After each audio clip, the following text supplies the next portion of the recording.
Hi, today I am back in a rather windy Philadelphia to talk with you about the Trecena of Anil.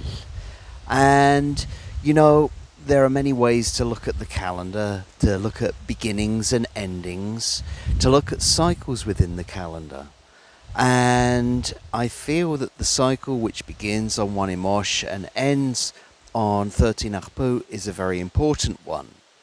And the Trecena of Anil that we'll be talking about today is the one that ends in 13 Ajpu.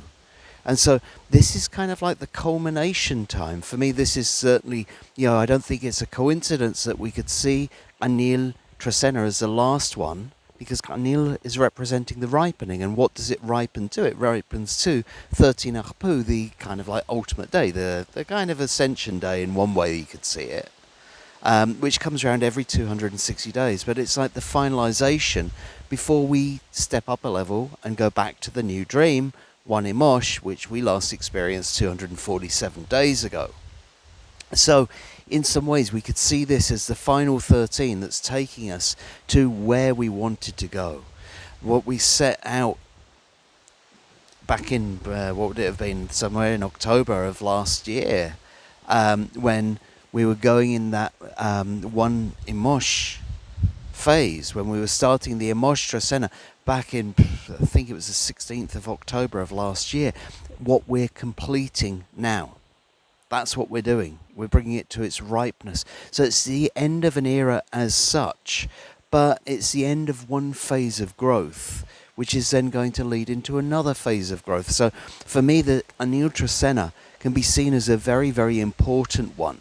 It's about our abundance, it's about coming to ripeness, it's about coming to that point of fruition. And of course, that time should be joyful, it should be celebrated. Now, we're going to begin the Trecena with 1 Anil. 1 Anil, the one representing novelty. It's a new ripening. We could also see it as the new seeding, because Anil can represent the seed, and we could see 1 Anil certainly as a time to be reseeding, ready for the next growth, but it's also kind of like the beginning of this ripening period. So we can think of it as 13 days of ripening that are going to take us up to the 13 Ajpu. We can also see that the last time Anil came around, it was 7th Anil, the end of the harvest. Now we've got this new period, which is going to take us to 8 Anil in 20 days' time. So we can see that pattern in there as well. But certainly for 1 Anil, if you got anything to do in the garden and throughout the Anil Trecena, this is a great time to pay attention to your corn, pay attention to your garden, pay attention to your vegetable plot. Get out there and do things. Now, for those of us in the northern hemisphere, this is the time of midsummer as well. This is the height of the summer. We'll be getting a lot of things which are coming to their ripeness. We've got a lot of our things in our gardens that we're working on, that we may be tending. Maybe we're planting out some more seedlings ready for an autumn crop or whatever. So Anil days are great days to do this. And certainly this time of this day of 1 Anil is a wonderful day to be reseeding anything. So we have those things in there. From 1 Anil we then go to 2 Toch. So 2 Toch, which should actually fall when most of people are going to experience the solstice, is a day of giving. On the Anil days we receive our harvest, we receive our abundance. And on the Toch days, we tithe a little of that abundance. We give a little bit back. Now here we see Toch with the number 2. The number 2, which can represent self-sacrifice. So 2 Toch can certainly be one of the most self-sacrificing days of all. We could also see it as representing partnership, as representing union, as representing polarities. And so maybe it's a great day to be creating a balance through give and take, through giving what needs to be given to your partner, within your relationship, ensuring that everything is in balance, that neither of us indebted to each other.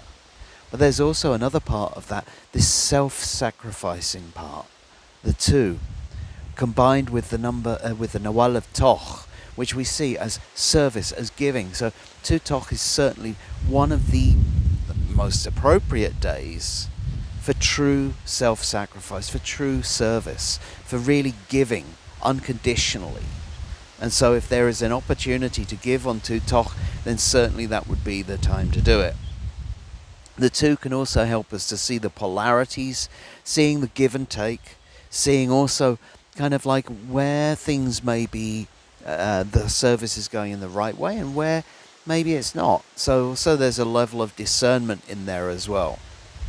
From Tutok, we're then going into 3 Tz'i. So Tz'i representing faith, loyalty, love, unconditional love at that. Representing justice, representing the law. Now, with 3 Tz'i, I see it about looking within us. This is the time of the ripening after all, and what could be more ripe than identifying the unconditional love that we have within us? What could be more important than seeing that for ourselves as well? So 3 can very strongly represent the home.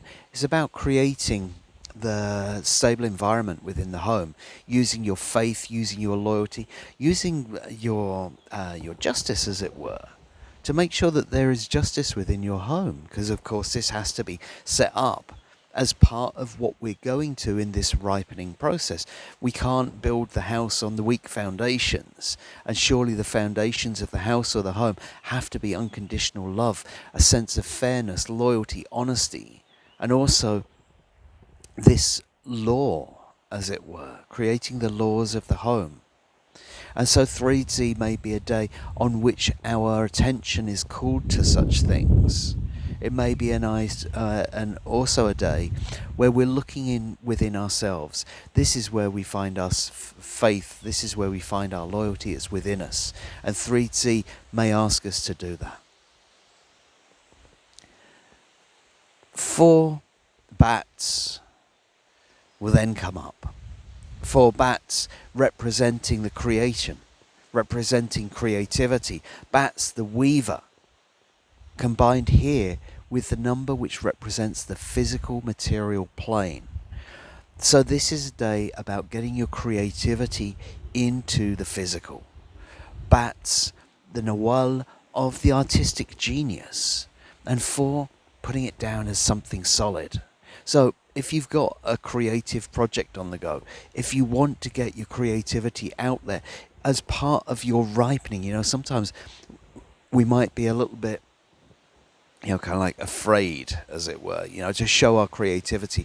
Well, we've done these sketches, but we don't feel so good about them. Or we've written this piece and we're not sure whether it really is that good, or whatever it is. We might have an element of self-doubt. Maybe that 3 Tz'i is where we've gained the faith in ourselves, the faith and loyalty from within.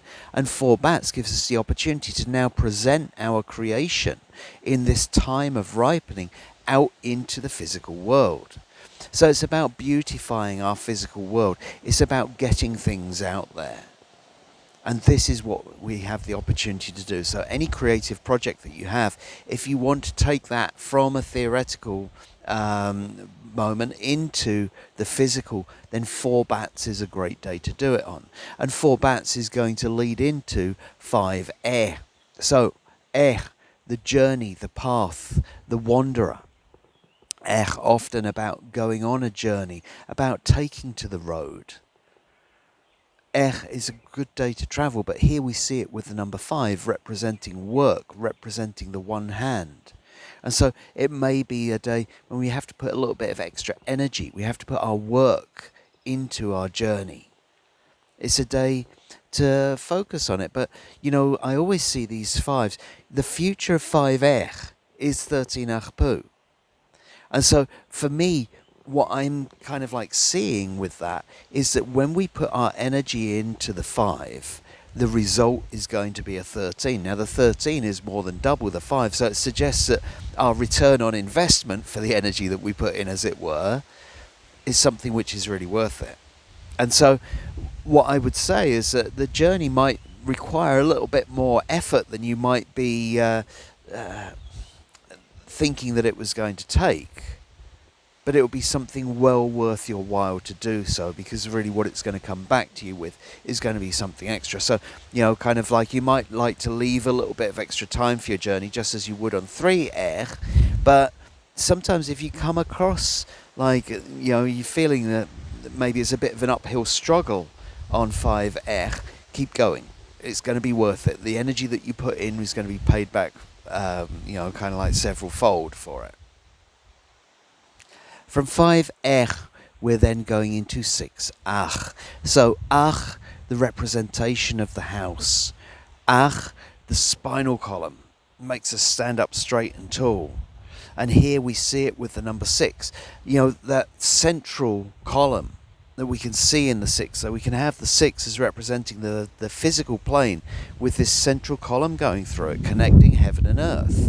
That central column also representing our spinal columns, which is what Ach represents. And so here we see a really interesting aspect of Ach, where we're using our spinal columns quite rightly to connect to heaven and earth, and bringing that power, bringing that energy into our physical world. Ach being the stabilizer, Ach being the one who brings harmony to home and community.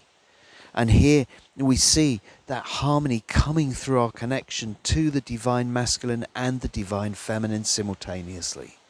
6 is a great day to call on heaven and earth and use your connection to help to bring stability to your place, to your home, to your family, to those that you love. So 6 is a great day to be getting out and doing something practical yet inspired. The practicality coming from what we're doing in the 4, the connection coming from those 2 extra points that make up the 6. From 6 we're then going into 7 Ish. Ish representing the connection with Mother Earth, Ish representing the connection with the sacred. Ish also connecting with the feminine energy, and here we see it with the number 7. Now, the Ish can also be very strongly connected with, the sacred sites and this kind of thing. And here we see the jaguar sitting on top of the pyramid. Here we see the culmination, the end. Ish can also represent this training in, the art of ceremony, this training in the art of making offerings, of offering to Mother Earth. And here we see it with the end. This is a finalization. This is coming to the end of what you've been manifesting, quite as it should, in the end of this 260-day period, as it were. And so 7-ish is a day to wrap up your manifestation, to say, right, okay, thank you so much, we're done now. And of course, that thank you so much is very important with Ish, because it's about making our offerings of gratitude to Mother Earth, giving back, finally giving all thanks that need to be given with regards to what we have received in our world from Mother Earth. So it also gives us a vantage point of where we're going to go next, what we're going to manifest next, how we might connect with Mother Earth in the next round of ceremony. The 7 gives us the opportunity to choose what we hold sacred, where we want to give our offerings, and how we want to connect with the Mother Earth. From 7-ish, we're then going into 8 Tz'ikin. So Tz'ikin, the nawal of the bird. Tz'ikin, the nawal of the eagle. The nawal of the visionary. And here we see it all nicely wrapped up with the number 8, the number of wholeness, the beginning and the end in one place. The number 8 representing the whole vision. And again, it's hardly surprising that this comes at this point where we could see our dream that we started 250 odd days ago being wrapped up with the final vision, this whole vision that comes with 8 Tz'ikin. So it's a day to give thanks for your visionary ability. It's a day to give thanks for the prosperity that comes to you. It's a day to give thanks through ceremony or through whatever other cause for the prosperity of your village, to help your children to thrive, to help your family to thrive, to help your community to thrive. And it's also a day to consolidate your vision. If you've been kind of like waiting for the finishing touches, then 8 Tz'ikin is surely one that brings it all together. From 8 Tz'ikin, we're then going into 9 Ajmak. Ajmak representing forgiveness, Ajmak representing redemption, representing the human ability and the human life. And here we see it with the number 9, representing femininity, but also representing life itself. Now, Ajmak, it can represent this, mistakes, errors, and that kind of thing. But really, Ajmak represents what it is to be human. And what is it to be human? Well, it's not getting it right every time. It's our human frailties. But it's also our human sensuality. It's our human joy. It's the joy of just being a human. And accepting that we don't have to be right every time. And here we see it with the number 9. The number 9, which can represent the feminine. It can represent women.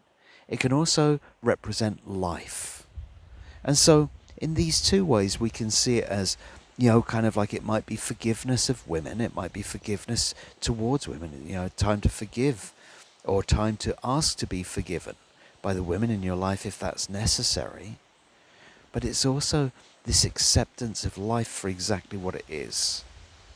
Because as we grow and mature, as we're in this Trecena of maturity, of coming to that maturity, surely that's what we've got to do. We've got to be mature enough to say, well, kind of like, yeah, it might not be fair. Yeah, it might not have turned out exactly the way I wanted, but you know what? That's life. That's the way it is. And it's when we're able to forgive those patterns through life that we're able to truly mature. So if there's anything that is really holding you back in your maturity, if you're feeling maybe, kind of like sometimes we don't exactly act in the most mature way that we can, because we might be holding on to something, or we might be, kind of like having a grudge about something. It's like 9 Ajmak is the perfect day to resolve that and let it go. From 9 Ajmak, we're then going into 10 Noch. 10 Noch representing community thought, representing community knowledge. Noch representing our brain. In particular, I would suggest the left hemisphere of the brain, the one which is answering the questions, solving the problems, coming up with solutions. And where are those solutions being applied? They're being applied to the community, because that's represented by the 10. But what we also see here is it's about community coming together. That's what the 10 is. The 2 5s, the 2 hands coming together in agreement, in cooperation. And again, this could be very much seen as something which happens as we mature. It's about understanding how we can network in order to bring in more information, in order to get other points of view, other ideas, to come to agreements within our community to solve problems and strengthen our community, which again should be the kind of like the end result of whatever dream that we're working with, is to bring strength and agreement within community, to build our community, to resolve division, because that is what this is as well. And this is using our knowledge, using our thought to come to agreements with our friends, with our neighbours, and with our community. So 10 Noch is a great day to get out and do that, to go and make those agreements, to go and shake hands on it, as it were. From 10 Noch, we're then going into 11 Tijax. 11 Tijax, a very strong number with a very strong Nawal. Tijax, the obsidian blade, the warrior, the surgeon. But here we see it with the number 11. Now, Tijax days are often good days to get surgery done on. But I would suggest that with the 11, that might not be such a great thing to do, because the 11 can be very creative, but it's a strong and powerful day which can sometimes be without direction as well. Now, when we see this come up, we might be kind of like, it might be the day that the knife slips a bit. So again, kind of like if you're thinking about cutting, if you're working with sharp tools on 11 Tijax, it's a day to take extra attention to in what you're doing. The 11 can also be a day when we go off the beaten track. And here with Tijax, we might find ourselves cutting through to something which is something we've not seen before. And so, sometimes we might slip with our knife when we're carving, but sometimes we might also kind of like create something which wasn't necessarily intended, but may have been better than what we expected. And so with 11 Tijax, yes, it's a day to pay attention to what you're doing, pay attention to what you're cutting. Don't cut off too much. It's kind of like certainly not a day to go into full warrior mode, because you might find yourself burning a few bridges that you need later on. Just sort of like to be aware that it's kind of like a day to be very attentive to where you're putting your blade. From 11 Tijax, we then go into 12 Kawok. Kawok, the rainstorm. Kawok, the deluge, as it might be.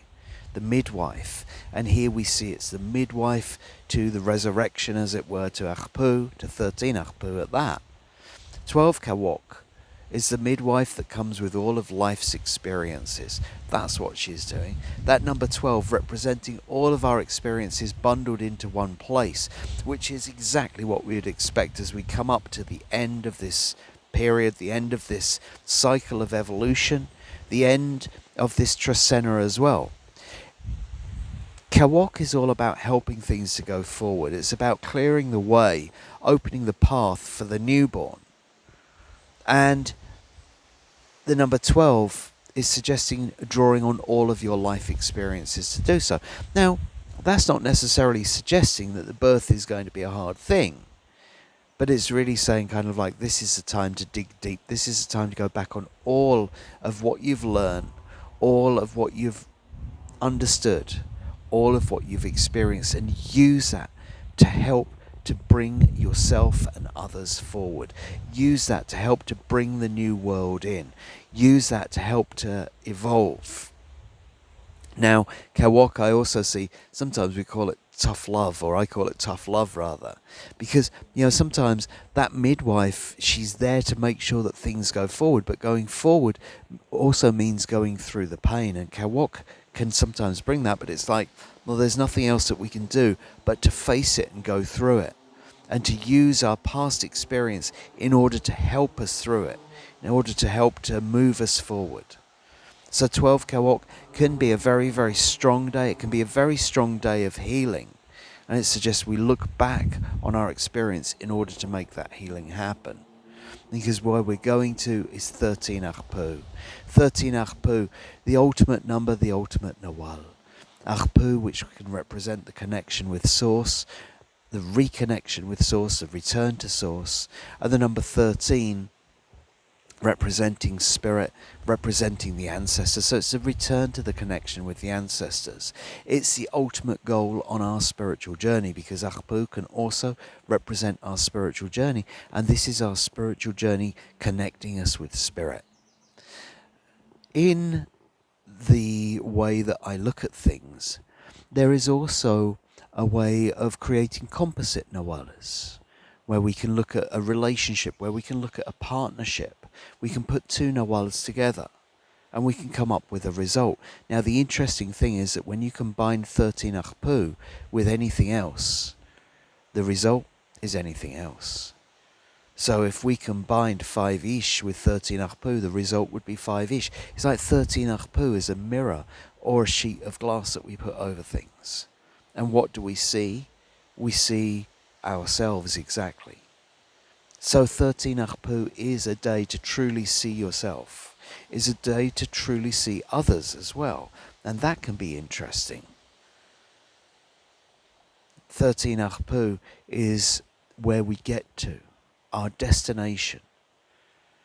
13 Ajpu, our connection. And if we were looking for advice, because 13 days are often a day when we are closer to that spirit, when we are closer to the ancestors. And here when we see it connected with Ajpu, we can also see that connecting with our ancestors. So this is a day to ask your ancestors for guidance on your spiritual journey. This is a day of pure communion with your ancestors, whether that's through your own ceremony, whether that's through mediumship, or however it might be. If you're looking for guidance on your spiritual path, then 13 Ajpu can surely be one of the most powerful days to receive it. So I hope that that has been of interest to you, and I look forward to seeing you again in 13 days' time for the Trecena of Imosh, the new beginning. Thank you.